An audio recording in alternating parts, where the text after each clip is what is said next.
I used to tell myself I was just tired, that the silence in my marriage was normal, that after years together, it was okay not to feel anything when he touched me. Zeeshan wasn't a bad husband, just an absent one. Work always came first, and I became part of the furniture, seen, useful, but not really acknowledged. Most days I didn't miss affection because I forgot what it felt like. Until he came. Omar arrived with the energy of someone who hadn't yet been worn down by routine. My nephew by marriage, younger and full of life, visiting during his semester break. At first, it was innocent. We had tea, exchanged casual conversation, laughed over small things. But it wasn't long before I noticed things I hadn't allowed myself to see in a long time. The way he looked into my eyes and waited for answers. How he noticed things no one else did, like when I changed the curtains or got a new dress. Zeeshan wouldn't have seen if I'd shaved my head. It started to get under my skin, not in an obvious way, but slowly. I remember him handing me a bowl in the kitchen and brushing my fingers. The way my skin reacted scared me. It felt like being woken up. That night I lay awake replaying that moment, trying to convince myself I was overthinking. But it wasn't just one thing. It was all of it. The way he said my name. How his smile lingered when I entered the room. How I smiled back even when I didn't mean to. One day, I found his t-shirt in the laundry, soft and warm, still carrying the trace of his cologne. I pressed it to my face without thinking, and then immediately dropped it like it burned. I looked around as if someone had seen me. That moment told me I was in trouble. And yet, I didn't stop. We'd end up in the living room alone when Zeeshan was away. Sometimes we'd talk late into the night, nothing inappropriate. Just stories, dreams, things that somehow felt more real than the life I was living. Once, he said, "You ever feel like no one really hears you?" I looked at him for too long. "Every day," I said. It was during one of those late conversations that he leaned back and said, half jokingly, "If I had one wish, I'd ask for something selfish." I didn't ask what. I already knew. There was a pause. Then he added, "Would you say yes to a wish like that?" I didn't answer. I couldn't. My mouth went dry, my hands stiff. But I didn't say no. That was the first real betrayal, my silence. After that, something shifted.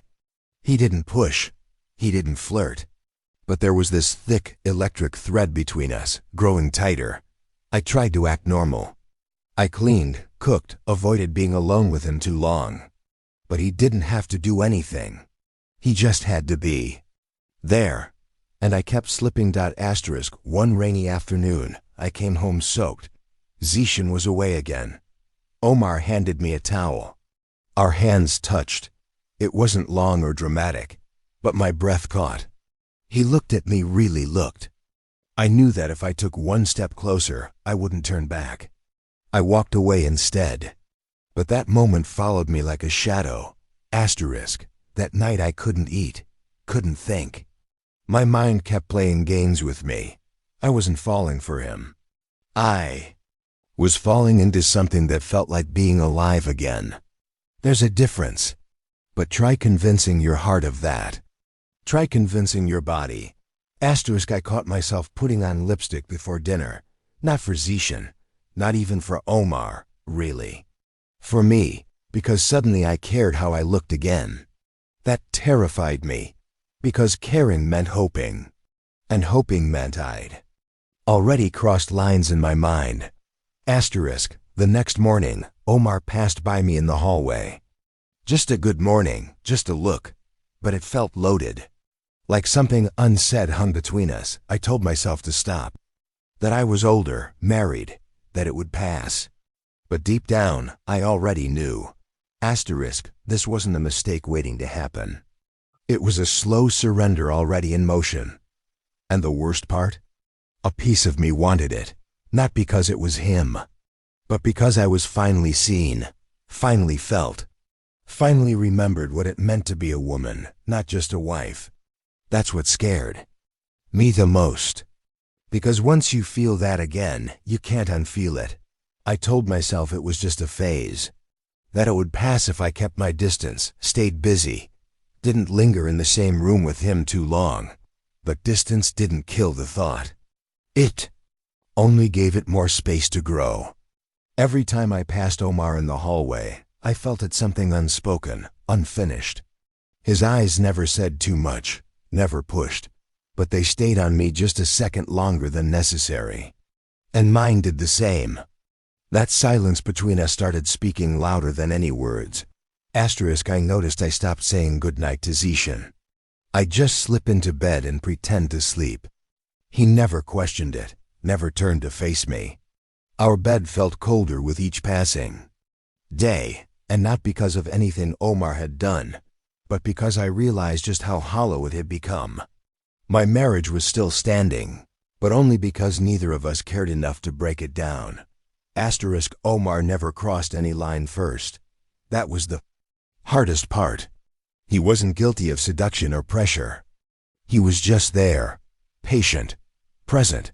It was me who started noticing his presence, everywhere, in the way he hummed while making tea, the soft way he walked barefoot across the tiles, the way he laughed when I accidentally burned the toast.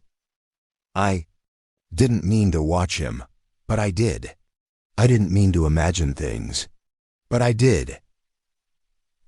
One night, I woke up from a dream so vivid it left my skin hot and my breath caught.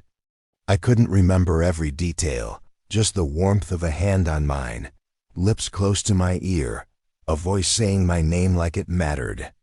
I sat on the edge of the bed and stared into the dark guilt wrapping around my throat. I wasn't a child. I knew what this was. I should have stopped it earlier, maybe the first night he asked about wishes, maybe before that. But I didn't. Zishan called that morning, said he'd be staying 2 more nights away. I barely reacted. I nodded, said okay, and hung up. I didn't feel disappointment. I felt free. That scared me more than anything. Omar walked in minutes later, hair still messy, holding 2 cups of tea. "Thought you might need this," he said with a soft grin. I took it with shaking hands, murmured thanks, and avoided his gaze. But it was too late to pretend nothing was happening. My heart had already picked its direction, even if my mind hadn't caught up. That evening, as I stood near the kitchen window, watching rain slide down the glass, I felt him behind me, close, warm, not touching. My breath hitched. He didn't say anything. Just stood there, and I didn't move. That silence burned louder. Then a scream, When I finally turned, I expected a moment of hesitation. There wasn't one. His eyes locked with mine. No words, no promises. Just that aching question that had been hanging between us for weeks. I leaned in first. Or maybe he did. I don't remember. All I know is that his lips found mine like they'd been waiting. The kiss wasn't rushed or aggressive. It was gentle, familiar, like we both already knew how it would feel. When it ended, I stepped back, stunned at my own weakness. "We shouldn't have," I whispered. He nodded. "But you didn't say no." I didn't respond. Because he was right. That night was a blur of heat and guilt. I didn't recognize myself. Every touch felt like betrayal, but also like reclamation. I wasn't thinking about right or wrong. I was thinking about being seen, felt, desired. I'd been invisible for so long, even my reflection didn't know me anymore. For the first time in years, I didn't feel numb. Afterwards, we sat in silence. He didn't ask for anything more. He didn't speak. He just stayed close, breathing softly, letting the weight of what we'd done sink in. I couldn't look at him. I wrapped myself in a blanket and stared at the wall. I kept waiting for the shame to drown me. But it didn't. It sat beside me, quiet, heavy, but bearable. The next morning, I avoided him. He didn't follow. He just left a note on the table. "Some things change you forever, even if they happen just once." I read it twice, then tore it up, but I kept the pieces in my drawer. Not because I wanted to remember, but because I couldn't. Forget. Asterisk what we did couldn't be undone. It didn't feel like a mistake in the moment, but now in the silence that followed, it felt like a wound I gave myself on purpose. Not to hurt anyone else, just to prove I could still feel. The morning after felt heavier than I expected.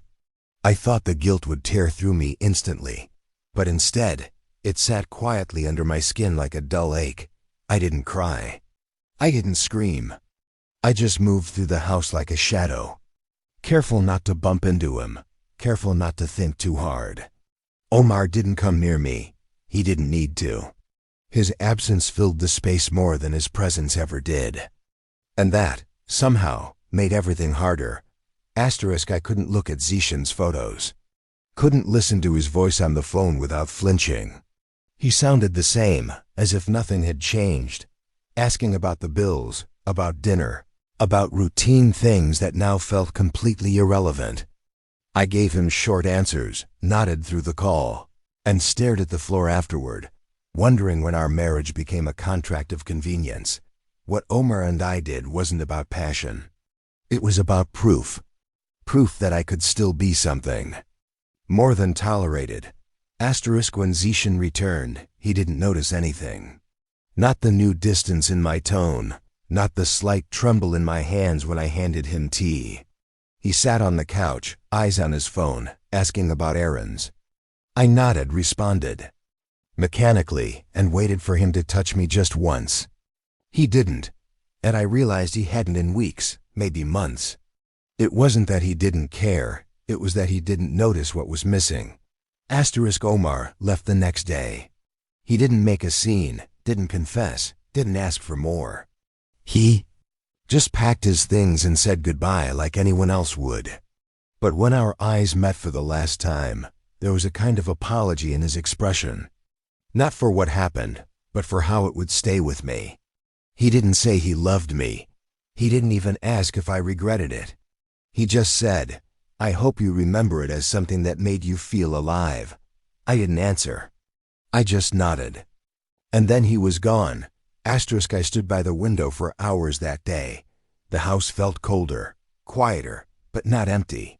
His presence still lingered in the corners, in the quiet hum of a ceiling fan, in the faint scent that clung to the hallway, in the silence that now felt louder than ever. I didn't cry. Not because I wasn't sad, but because I didn't know what to grieve. The marriage? My guilt? Or the fact that for once, I'd tasted something real and couldn't keep it. Asterisk I didn't confess to Zishan. I didn't see the point. He wouldn't understand, and I wasn't ready to destroy what little remained. We were functioning, quietly, politely, like two people living parallel lives under one roof. I smiled when needed. I spoke when expected. And at night, I turned my back to him in bed, staring into the darkness, wondering how one choice could echo so loudly inside me. Asterisk, but the truth is, I don't hate myself for it. That's the part that eats at me most. I know it was wrong. I know. I broke something sacred.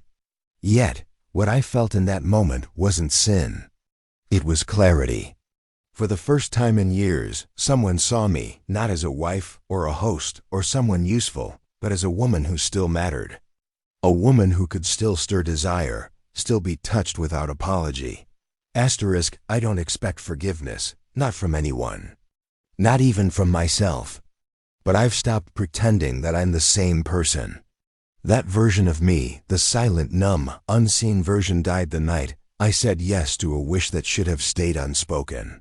Now I carry that yes like a scar beneath my skin, hidden but permanent.